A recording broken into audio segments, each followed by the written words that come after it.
উন্নয়নমূলক কাজের মধ্য দিয়ে আগরতলাকে একটি উন্নত ও আধুনিক শহরে পরিণত করা হবে বলে জানিয়েছেন মুখ্যমন্ত্রী ডক্টর মানিক সাহা। এক্ষেত্রে শহরে নতুন উড়ালপুল, G16 ক্যাটাগরির পেন্ডুলাম বিল্ডিং কমপ্লেক্স, ইস্টার্ন ও ওয়েস্টার্ন বাইপাস, 5 স্টার হোটেল নির্মাণে নেওয়া হয়েছে পরিকল্পনা, জানিয়েছেন মুখ্যমন্ত্রী ডক্টর মানিক সাহা।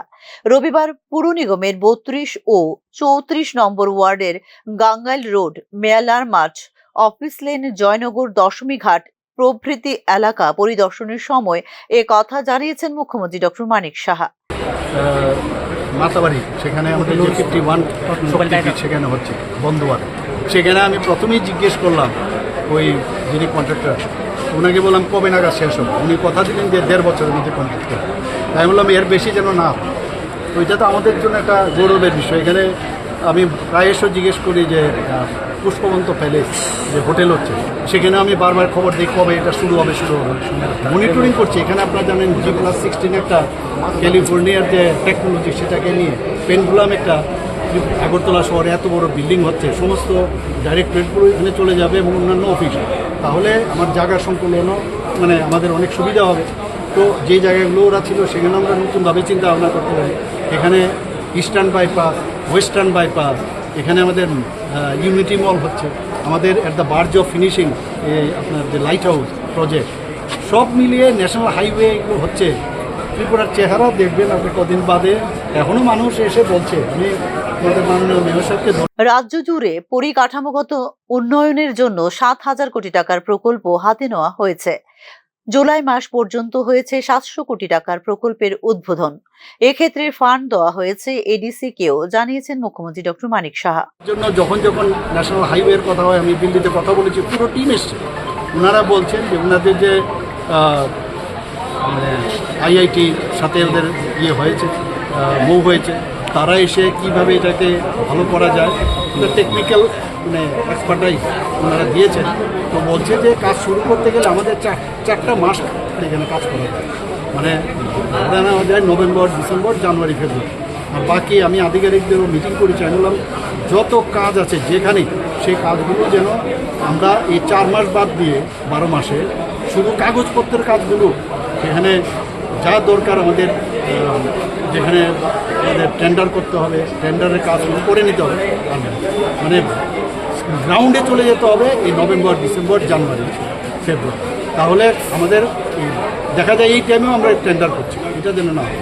তো চেষ্টা করছি একটা রিফর্ম করার যে চিন্তাভাবনা, এইগুলো গতানুগতিক যাতে না হয়, রিফর্ম করে। আর আমাদের 7,000 কোটি টাকা আমরা সবাই জানি ইনফ্রাস্ট্রাকচারের জন্য বাজেটে আমরা রেখেছি, এবং মানি বিগেটস মানি, ইনভেস্ট করলেই সেটার কিন্তু আমরা রেজাল্ট পাবো। মাননীয় প্রধানমন্ত্রীজিও এই বিষয়ে কিন্তু খুব জোর দেন যে ইনফ্রাস্ট্রাকচার ডেভেলপমেন্ট হলে সেটা কিন্তু আলটিমেটলি আমরাই করব। সেইভাবে টাইম লাইন আমি বললাম যে এখন তো টাইম লাইন আমি, যেমন কিছুদিন আগে আমি উদয়পুরে মাতাবাড়ি সেখানে আমাদের যে 51 সেখানে হচ্ছে বন্ধুবারে, সেখানে আমি প্রথমেই জিজ্ঞেস করলাম ওই যিনি কন্ট্রাক্টর, ওনাকে বললাম কবে নাগাদ শেষ হবে। উনি কথা দিলেন যে 1.5 বছরের মধ্যে কমপ্লিট করবে।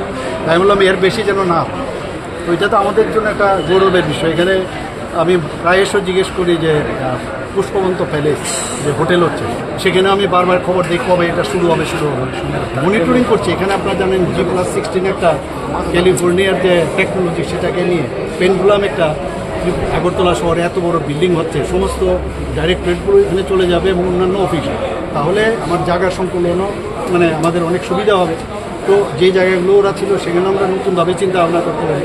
এখানে ইস্টার্ন বাইপাস, ওয়েস্টার্ন বাইপাস, এখানে আমাদের ইউনিটি মল হচ্ছে, আমাদের at the barge of finishing আপনার যে লাইট হাউস প্রজেক্ট, সব মিলিয়ে ন্যাশনাল হাইওয়ে এগুলো হচ্ছে।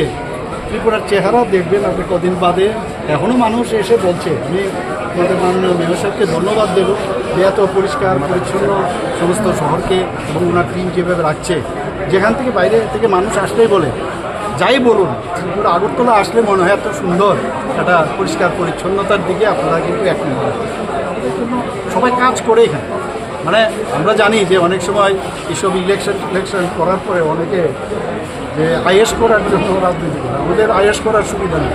মাননীয় প্রধানমন্ত্রী যে আমাদের ইঞ্জিনের সামনে থাকেন, সারা বছরে রাউন্ড দ্য ইয়ার যেভাবে কাজ করেন আমরা সেইভাবে কাজ করি। খোয়াই কমলপুর সড়কে দীর্ঘদিন ধরে অভিযোগ এবং রাস্তা খুব খারাপ, অনেকদিন ধরেই ভুগছেন সাধারণ মানুষ। এটা নিয়ে আমি তো অলরেডি বলেছি কিছু কিছু স্ট্রেচ আছে যেগুলো খারাপ, তো তার জন্য তো টিমও এসছে। আমি মাননীয় যিনি এমওআরটিএইচ মিনিস্টার নীতিন গডকরি ওনার সাথে আমি বারবার কথা বলেছি, টিমও পাঠিয়েছে, ওনারা দেখেছেন, সেটাই আমি বললাম নিশ্চয়ই সেটা হবে। কারণ মাটিটাই নরম। স্যার দুর্গা উৎসব আসছে, আপনি এই এলাকাটাও ঘুরে দেখেছেন, কিন্তু এখানে রাস্তাঘাটের যে ড্রেনগুলো, স্মার্টের যে ড্রেনগুলো আছে, সেটি যখন পূজার দশমী হবে তখন এর মধ্যে কি কাজটা সম্পূর্ণ হবে কিনা, কারণ এটা প্রচণ্ড খারাপ অবস্থায়, রিক্সের অবস্থা। কথা দিয়েছে টাইমের সাথে, মানে এটা তো এরকম না, কারণ এটা যখন কনক্রিটের যে কোনো কিছু হয়, সেটা ড্রেনই হোক বাড়ি হোক, তার কিন্তু একটা সেটেল করার একটা টাইম দিতে হয়। এমন না যে কালকের মধ্যেই সব বানিয়ে নেওয়া যাবে, এটা তো প্রি ফেব্রিকেটেড হয় না। তো চেষ্টা করছে এবং আশা করছি যে আমাকে মেয়র সাহেব বলেছেন এবং ইঞ্জিনিয়াররা বলছেন যে এটা পুজোর আগে কমপ্লিট করবে। Let's see what happens. Total what is the investment in Agartala? আগরতলায় দীর্ঘদিন ধরে পরিকল্পনাহীনতার কারণে যেই সব সমস্যার সৃষ্টি হয়েছে তা সমাধানে সরকার সচেষ্ট। জাতীয় সড়ক উন্নয়নে আইআইটি এর সাথে সমঝোতা স্মারক স্বাক্ষরিত হয়েছে।